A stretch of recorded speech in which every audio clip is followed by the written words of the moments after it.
watching this at the beginning of January, then happy 2015. Actually, even if you're watching this on a random Thursday in the middle of July, then I'm still wishing you a very happy 2015. As you'll see, I want to talk to you guys today about creating and achieving your goals.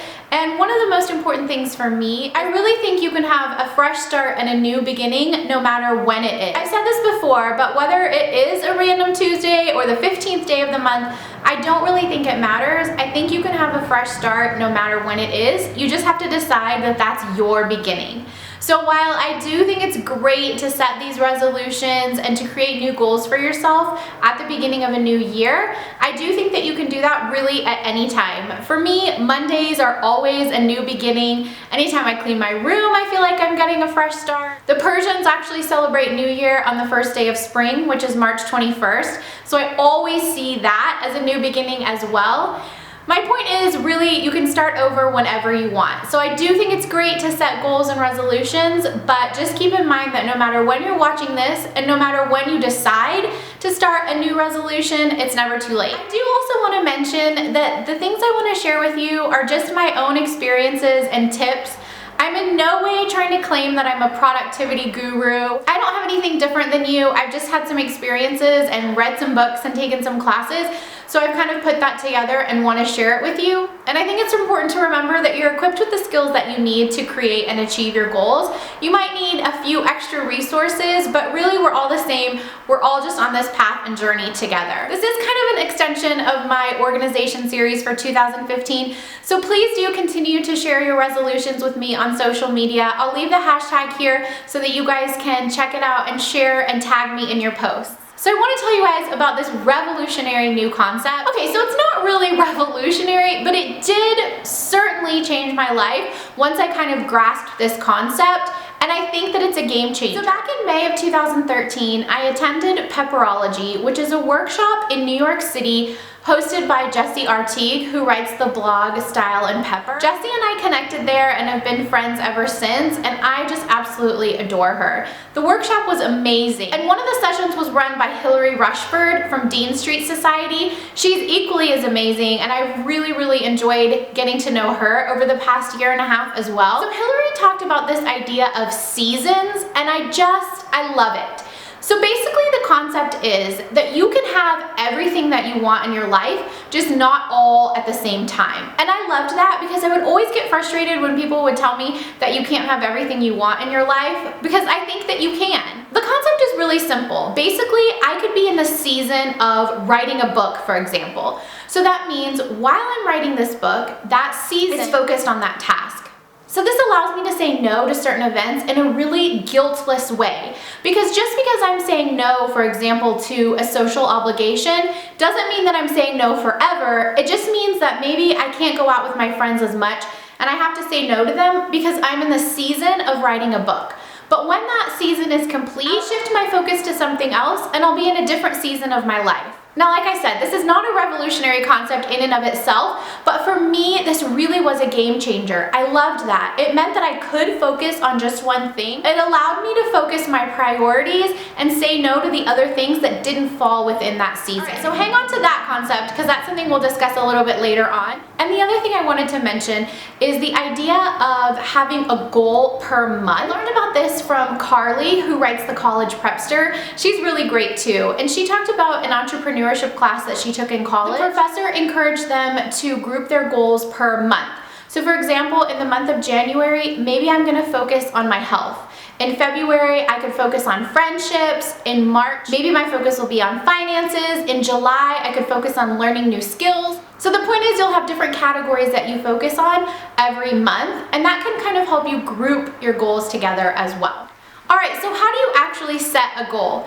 Now there are a lot of different workbooks and worksheets out there, and honestly I haven't used any that I found to be particularly useful. I think it's great if you need a worksheet, absolutely use it. I just personally haven't used any that I can recommend, and I really don't think that it's a necessary tool. It might help you to ask some questions and to get your mind going. But in reality, I really believe the only thing you need is a piece of paper and a pen. You just need to start brainstorming. Dream big, write down all your goals, everything that's been in your head. Don't edit, just write down everything. Every idea that you've had, every dream that you have. So I probably should have said this at the beginning, but I do really think the lingo is interchangeable. For me, a goal is something that you want to work towards, you want to accomplish.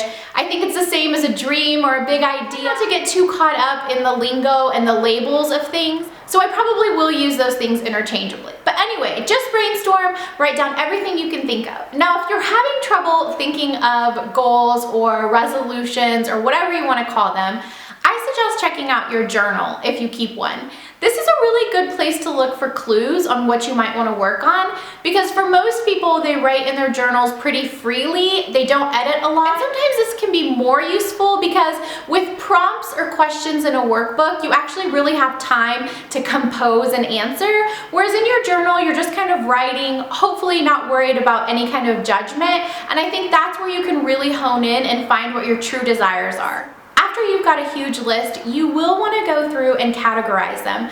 Now, you may choose to think of them as seasons, you may choose to look at them and group them into months.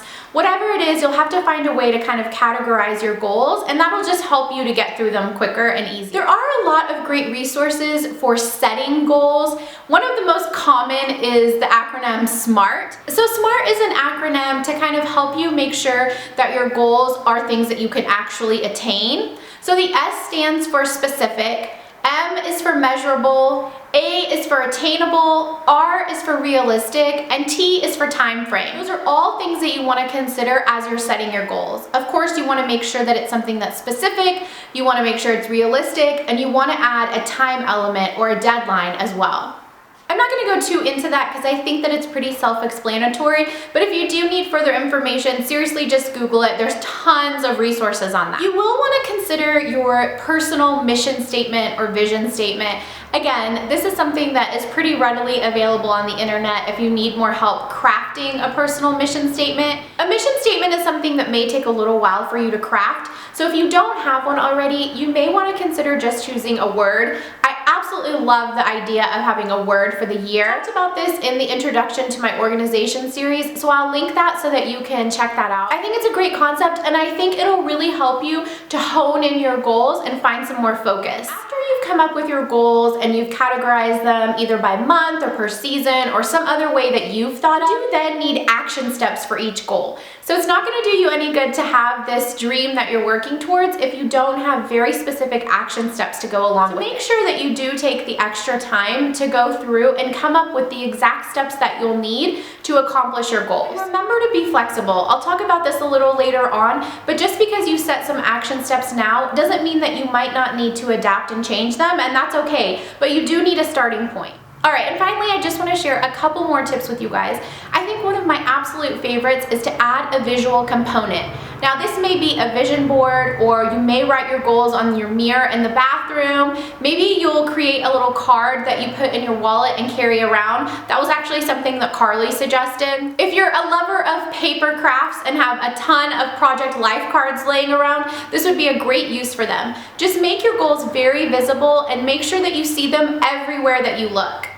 You may also want to find an accountability partner. I think this is really great because you can bounce ideas off each other. Sometimes you need to vent and you can do that. You can just help to keep each other on track. Make sure it's someone that you trust and someone that supports you and your vision and your goals. Another one of my favorites is to add rewards along the way. You can decide what intervals you want to reward yourself at, but I find that sometimes when my goal is not something physical, maybe it's an idea or something that I'm working towards, it's hard for me if I don't have like a tangible reward. So I find if I can add that component, I'm a lot more likely to stick with it. This is kind of a no-brainer, but be kind to yourself. I think sometimes we get so wrapped up on staying on track and making sure that we're working really hard towards our goals that we forget that we're just human and it is really a process. So be kind to yourself. If you need to be flexible and adapt something, do that. If you're not sticking with your goals and it is February, that's okay. It's not the end of the world. Just readjust. I also love the idea of affirmations. I know this sounds a little bit cheesy, but I think it's a really great idea to make sure that you start your morning and even throughout the day as well, Making sure that you're engaging in positive self-talk. Maybe it is something really cheesy like, I am great, I am going to accomplish my goals. Maybe it's something else that's a little bit more customized to you. Whatever it is, just make sure that the message that you're repeating to yourself is a positive one. And last but certainly not least, I'd really like to encourage you to look outside of yourself and try to focus on some sort of service to others. I think resolutions and goals are wonderful, and I think it's great to have things that we're striving towards.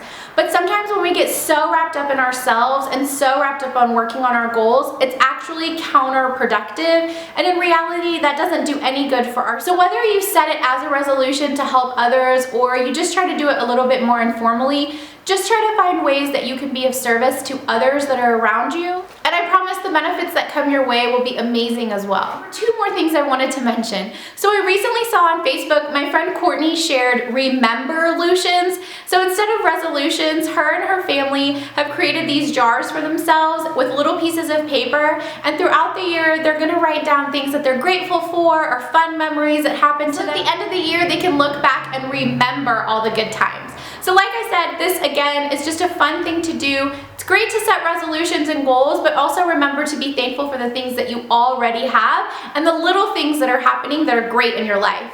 Okay, I keep remembering all these things that I want to say, but one more resource that I wanted to share with you all. My friend Jess Lively is amazing. She's just awesome. I don't know what else to say. She's created this entire workshop on intentions versus goals. All right, now I'm not an expert in Jess's workshop at all. What I believe the message to be is that as long as you are living your life based on your core values, that's always enough. So this again adds another component to the goal setting and intention driven life, and I highly encourage you to check her out. I have taken her class on intentions. I think it's wonderful. It is something that I can personally recommend, and if you're interested in more information, I'll link it down below. All right, and now it's time to share my resolutions with you all. I'll go through this really quickly. Again, like I said, I'm not seeing this as like the end-all be-all of 2015. These are the things that I want to try to work on more during this season of my life, but I again will probably readjust them as the months go on, but here's what I'm focusing on right now.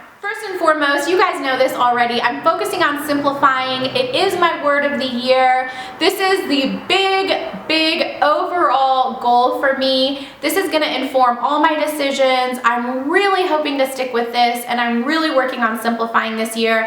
Again, doesn't mean that I'm not gonna be buying any more makeup or planner supplies or anything like that, but I'm just gonna be a little bit more cognizant when I am making those purchases and making sure that I'm just not getting swept up in the hype and buying things that I actually want and will use. Speaking of using things, my second resolution is to use the pretty things that I have in my life. You guys, I have so many nice, beautiful things surrounding me, and I've bought them and collected them, and I'm just not using them. And I think it's so important to use the pretty things that we have in life. I buy all this beautiful makeup and I save it to wear on a special occasion. Well, I think I should be wearing it every day. Or the planner supplies that I just think are so adorable, the sticky notes that I never want to write on because then I'll actually use them and I'll have to throw them away. These are all things that I should be using. So that is my resolution, to use the pretty things.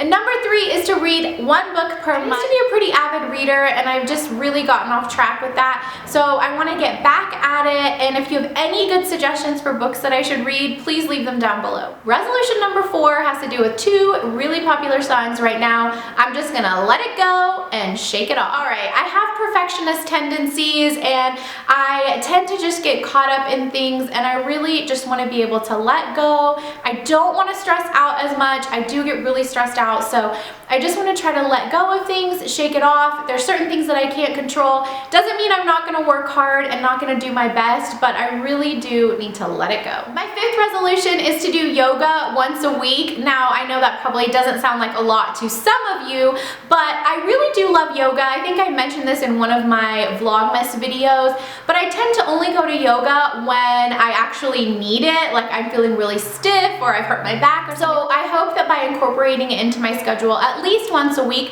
that'll really help to be more preventative. All right, I think I'm on number 6. This one is to keep up with my art journal. I really love art journaling, and I just haven't been doing it as much. I do a lot of traveling, and I'd really like to document those travels in an art journal, and also just other fun things that happen to me, so I hope to be able to keep up with that throughout the year. My final resolution is to do one service project a month. Now, this is separate from all the other things that I've been doing. I do serve on the board of directors for a couple of different nonprofit service organizations, and I have a lot of duties that are involved with serving on the board, but this is something that I just want to do for myself, completely separate from any of those obligations. I just want to work with some kids or just do a service project that doesn't have any like rules or anything. It's not based on anything else. It's just me and the kids or whomever I can be of service to. I'm creating a vision board for this year, and I'll be including it in my inspiration binder. I showed you guys that very briefly in part 3 of my organization series. I know a lot of you asked to see that in more detail, so I will be sharing that with you guys as well. Everyone, that's it. I really hope that these tips were helpful for you and that they will help you in setting your goals, whether it be in January of 2015 or in November or whatever it is. I hope that these are useful for you. Thank you guys so much for watching. I am super grateful for all of your support, and I'll see you real soon. Bye.